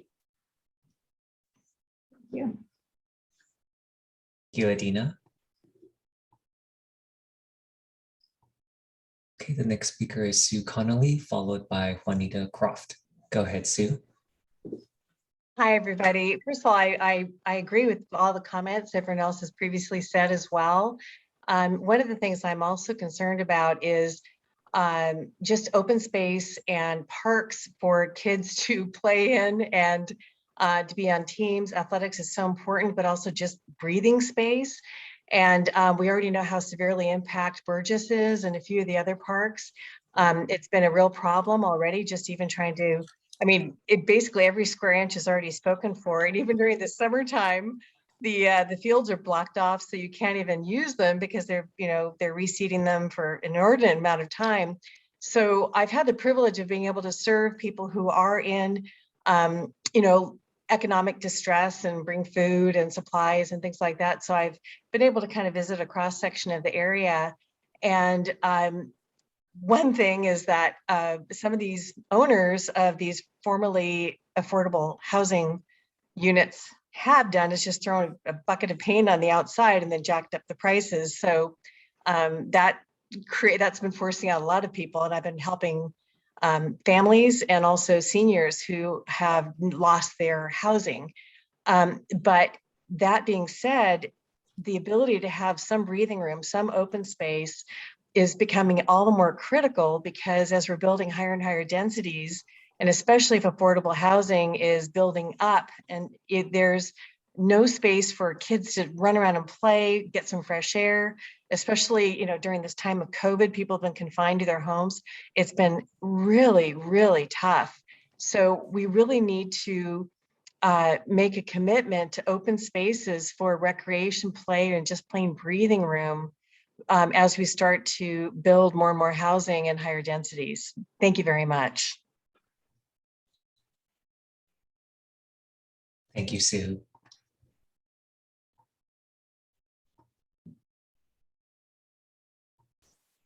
Okay, Juanita Croft, go ahead, followed by Gail Gorton. Hi, I'm Juanita Croft. I'm a longtime resident in the Belhaven area. And first I wanted to second Katie's comment about the ADA issue around the streets. I am visually impaired and have, since I no longer drive, I walk the area quite a bit. And the streets, they're a challenge to maintain, one, because of the earthquake issue, especially in Belhaven. But there's also inconsistency in where they've applied the ADA compliant. So we have some streets that have the streets that sort of slope down with rumples, and then there are others that don't have it. And there are signs in the middle of the sidewalk and things like that. So not only are people with disabilities challenged, but also parents with children, because the strollers also struggle to get around those barriers as well. So I did want to second what Katie said about the ADA, and I know of people who have fallen on the streets because of large cracks and things like that. The second thing that I wanted to ask about actually sort of was in a previous meeting, in looking at the variety of housing that could be built, I noticed that the ones with the least amount of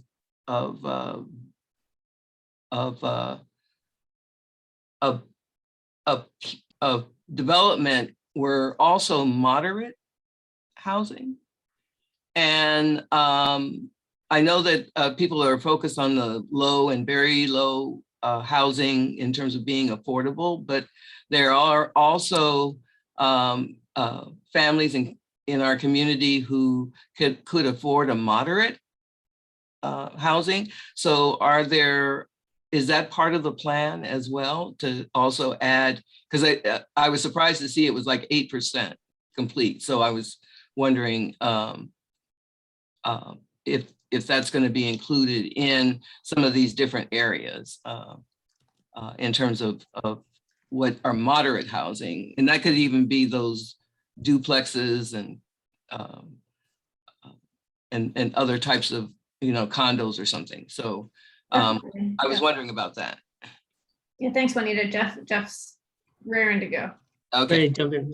Thanks, Juanita. Yeah, that's a good point. Moderate income housing sometimes feels like it gets lost in the shuffle between talking about very low income, and then market rate housing on the other end of the spectrum. But you're correct. The annual progress reports show that the city produced less than 10% of the required amount of moderate income housing during the current planning period. So there's still some time for those numbers to improve, another year or two of housing credit under the existing housing cycle. But that's definitely something we'll want to focus on in the new housing element, is how to encourage more production of that housing it's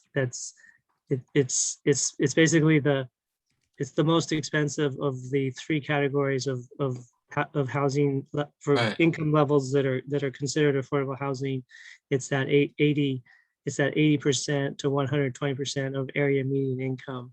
Mm-hmm. And that does sometimes get overlooked in within the housing industry. Okay, thank you. Thank you, Juanita. Okay. Next person is Gail Gorton, followed by Richard Lee. Go ahead, Gail. Hi, good evening. Gail Gorton. I'm a resident of Menlo Park, and just want to say thank you for tonight's presentation. Very informative. I wanted to second Sue's comments about the open space. I'm a firm believer in the parks that we have, and I think they're very important that we retain them and squeeze in any more that we possibly can with all the people that will be moving into Menlo Park with all the new housing. We really do need space for the adults and the children that will be coming. And then I just wanted to comment on, I think that we need more housing, or what I would like to see housing downtown Menlo Park. I think that this concept that we see down at Santana Row, where we have retail and below and living space above, has been successful in many cities, both small and large. We need to somehow rejuvenate downtown, make it lively, make it attractive, make people want to go there, create services that people would actually walk to. So I'm a strong proponent of that. So I just wanted to add that to the mix. Thank you. Thank you, Gail. Okay, the next person is Richard Lee, followed by Leslie. Yeah, hi. I wanted to address the comment earlier made by somebody that we want to protect people who are already here and in housing. And while I generally do agree with that notion, the fact that Menlo Park and many surrounding communities have made it almost impossible to rehab very dilapidated housing because of issues like rent limitations and density. The fact is, in the 60s and 70s, Menlo Park and many surrounding communities consciously downzoned many of the apartment districts adjacent to the downtown. So we have a lot of rather decrepit apartment buildings in the downtown that really are well past their expected life. And while an expensive remodel of those buildings will probably drive up rents, it will, the whole point about producing more housing is produce more supply, and that will in fact moderate rent increases, and there will be more available housing for everybody. It's a little bit like saying that if you produce more moderate income housing, then low and affordable housing slots will open up on the lower end. It's just simple supply and demand. Everybody moves up a notch or two in the quality of the housing that they're able to maintain just because we produce housing at all ends of the income spectrum. And the fact is affordable and low income housing will probably require some sort of private-public partnership and involvement of local authorities. But private builders like me don't really need anything other than reasonable zoning. I mean, I'll give you an example is the fact that our highest density zoning in Menlo Park is the R3 apartment district, and it's not very dense at all. I think if the back of the envelope numbers on something like that work out to something like I don't know, 10 or 15 units per acre, which is quite low in terms of zoning. It's not very generous at all. That's our highest apartment density zoning. And these were decisions made a number of years ago to make sure that surrounding communities can deal with density problems, but we're going to keep housing limited and low density right here in Menlo Park. And we need to reverse that decision. And if you do reverse that decision, there will be opportunities for the private sector to come in and rehab existing units and also reuse properties that are frankly rather underbuilt, even in the downtown zone. One of the disappointments of the downtown plan, which was passed several years ago, is in fact it didn't create very much housing density at all. So for people who want to be able to walk to Trader Joe's and live in those apartment districts, that really didn't do much at all. And there are apartments along Menlo Avenue and along Oak Grove, and those apartments are not going to be rehabbed because there was no additional density or incentive to rehab those buildings.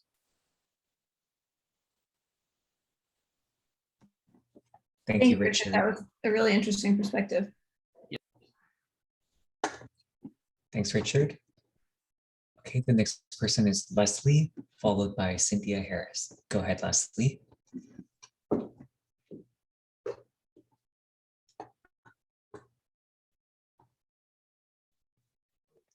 Can you hear me?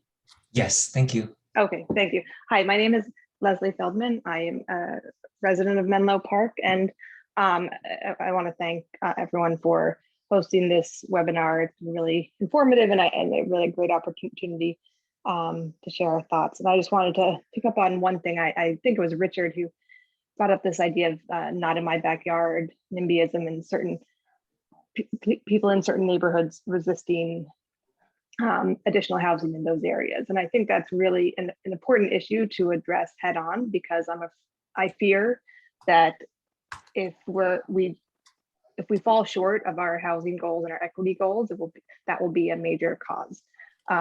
of that. And I think we need to address that issue head on. And I think we need a commitment from the top down in our city, from the city council, from the housing commission, the planning commission, at all levels, that, you know, this is a community value and there might be opposition in some pockets, but overall those the voices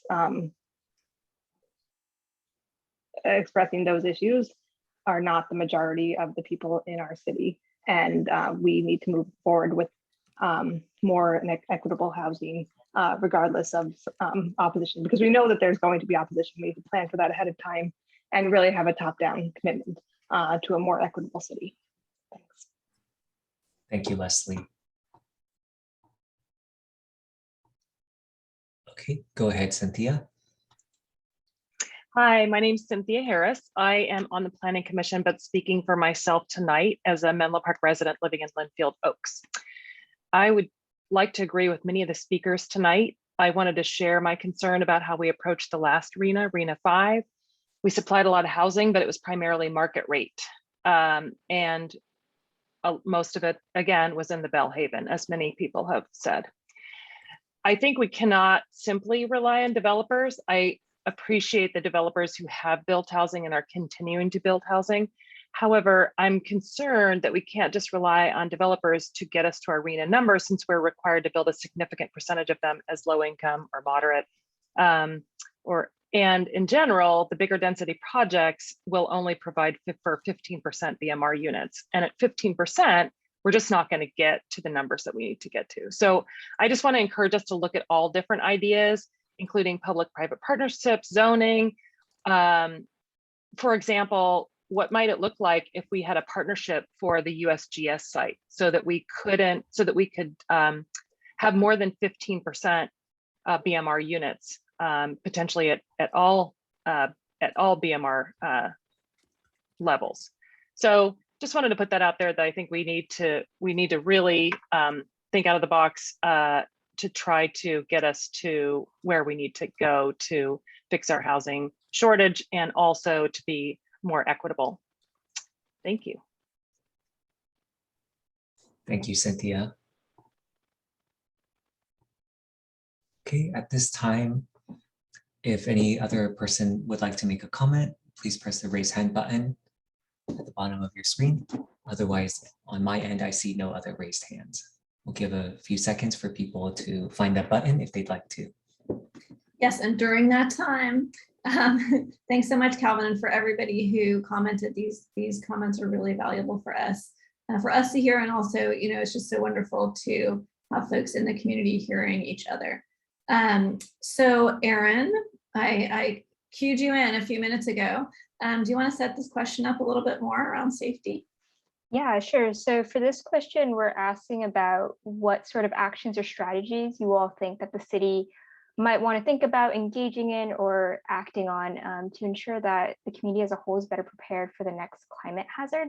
And I know in the poll question that we asked back earlier, there were several people who said that they didn't feel very prepared if another hazard were to happen. So for example, a heat wave or an earthquake, wildfire, bad air quality. And so I'd really invite the people who answered that question saying that they didn't feel prepared, and even the people who said they felt somewhat prepared, but maybe not totally prepared, to think about what sort of strategies the city could undertake to help support you and make you feel like you would be ready if another hazard were to happen. And then also related to that, we heard from somebody earlier tonight, I think Adina was talking a lot about tree coverage and looking at heat island effect and those sorts of things. So related to that, are there any hazards that you're particularly concerned about that we should be focusing our attentions on? For example, are you super concerned about wildfire smoke, or maybe your main concern is flooding? It'd be great to hear about that as well tonight.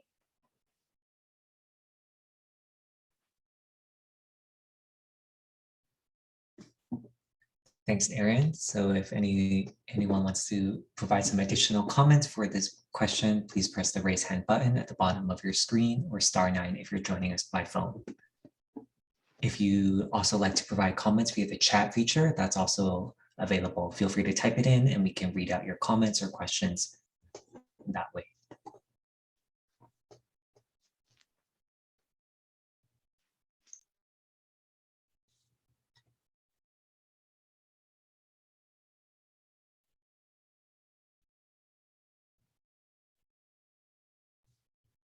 Okay, I'm not seeing any raised hands or additional comments coming in, but feel free to raise your hand or provide the comments if you do think of something.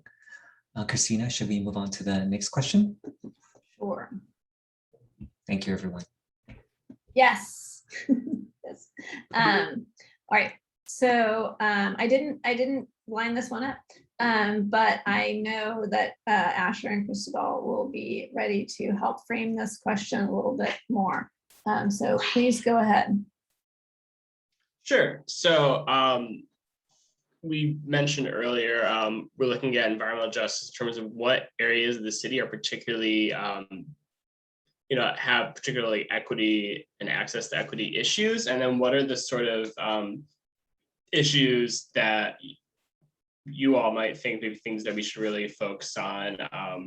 Something that safe streets, both in terms of safe to walk on, but also like safe in terms of tree coverage and sidewalk quality, I guess the best way to look at it. What are those sorts of issues and where have those issues come up in your experience, as well as ways to get equitable access to city services, meaning not just parks, which a lot of you have spoken about, but even just being heard in City Hall and getting one's voice and one's needs heard by the city. If there's things that we could really address in terms of that, it'd be great to hear from it. And something else, I know that someone put in the poll that they thought that we could use some adjustments to the equity priority community boundaries. That's something that would be really great to hear from you, whomever that was who said that. Please let us know. Yeah, and I just want to add one more thing. The phrase environmental justice is something that is sort of set out by the state of California. There's a definition for it. So it can be kind of confusing, because if you take the words apart, you're like, environment, this is about the environment, are we talking about ecology or not? And then justice, you can think about a lot of different ways that we talk about justice. There can be, social justice and those kinds of things. This particular topic that we are going to be addressing in the environmental justice element has to do with how the neighborhood that you live in supports your health and well-being. So I think that can be a helpful frame. So with that, if you have any thoughts on environmental justice, please raise your hand and we would love to hear from you.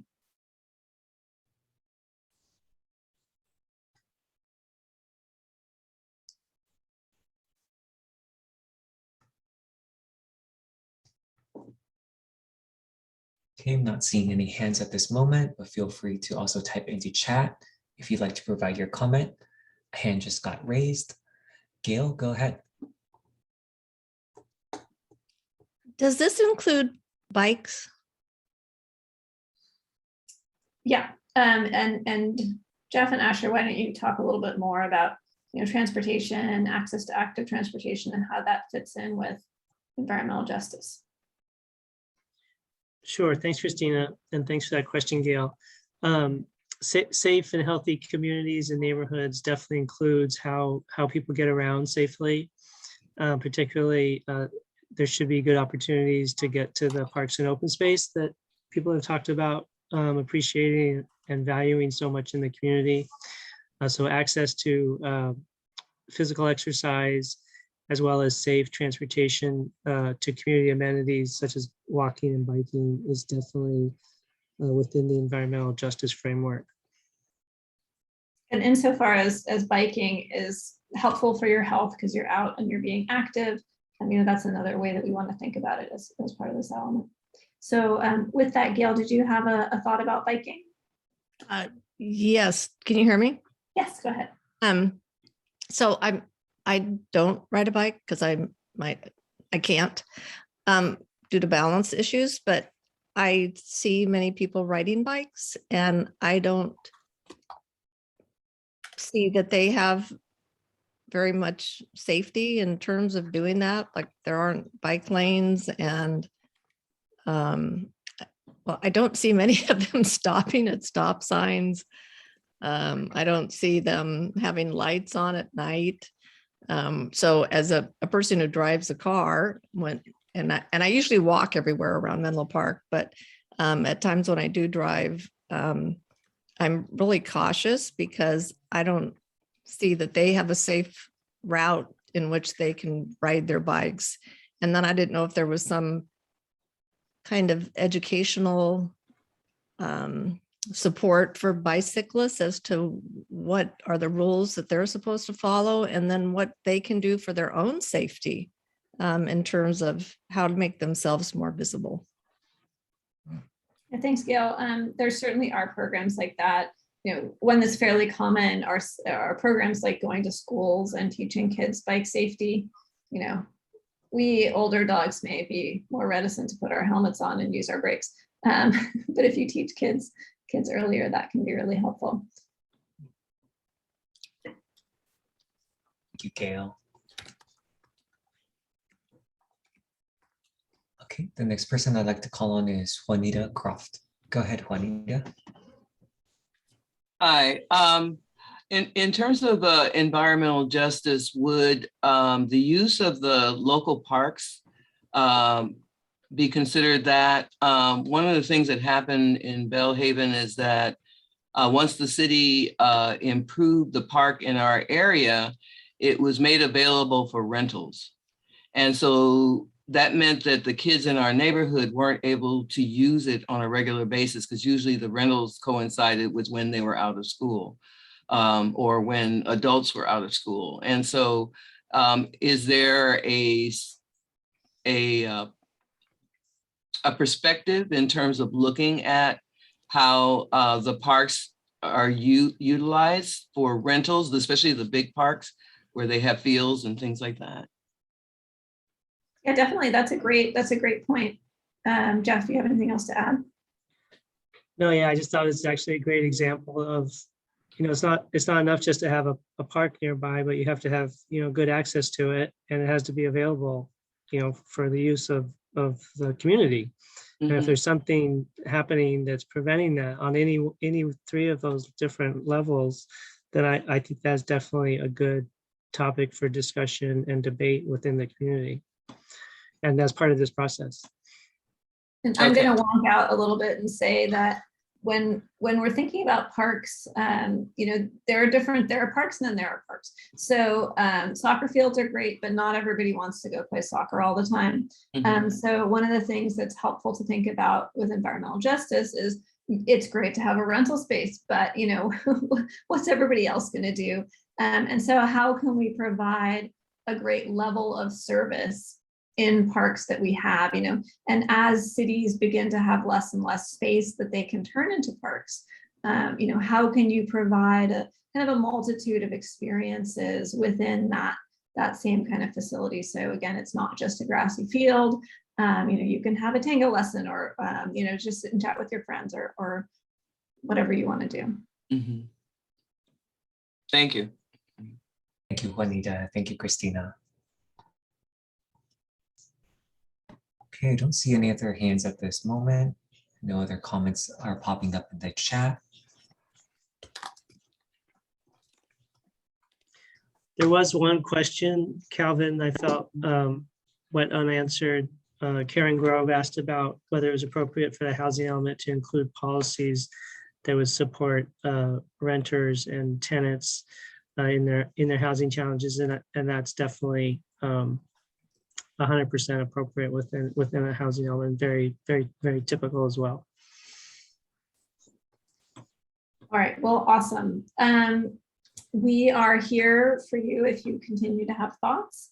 You can send in emails and that kind of thing. And I think that there are just a couple of wrap-up slides that we have for you. Thank you again so much for all of your input this evening. Yeah, thanks so much. I'll take the wrap up. So there's a lot more meetings coming up. As you can see, there's 2 pop-ups, one downtown, one in Belhaven. I think that's this Sunday. I checked. And those are great ways to learn more about the project, and there are more ways to get involved. And as you see, there's a few meetings in September as well. All of this is on the website. There's a link down the bottom left corner. And if you go to the next slide, you can see a screenshot of the website. And if you want to go ahead, if you want to get more involved, you can see we circled it in this screenshot. You can email Deanna Chow, who's in this meeting, and we'll conclude it and kind of let her know any questions, any comments you have. You can also sign up for updates, and in order to get more news about the meetings that are happening, more news about what's going on, how you can get involved in your inbox. So please do that.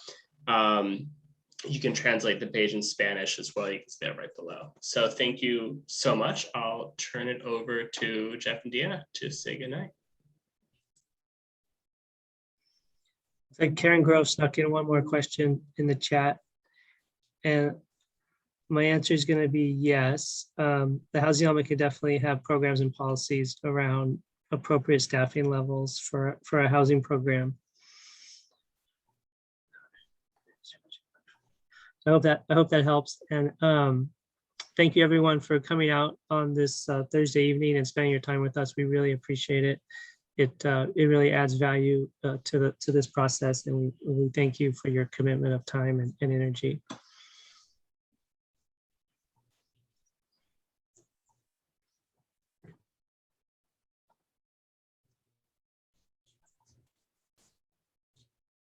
Thanks, everyone. I just wanted to note right before we log off that this meeting is being recorded and it will be available on our Housing Element website, which is shown on the screen right here, menlopark.org/housing element. Thank you again, everyone, for joining us this evening. Thanks, you guys. Good night. Thanks, everyone.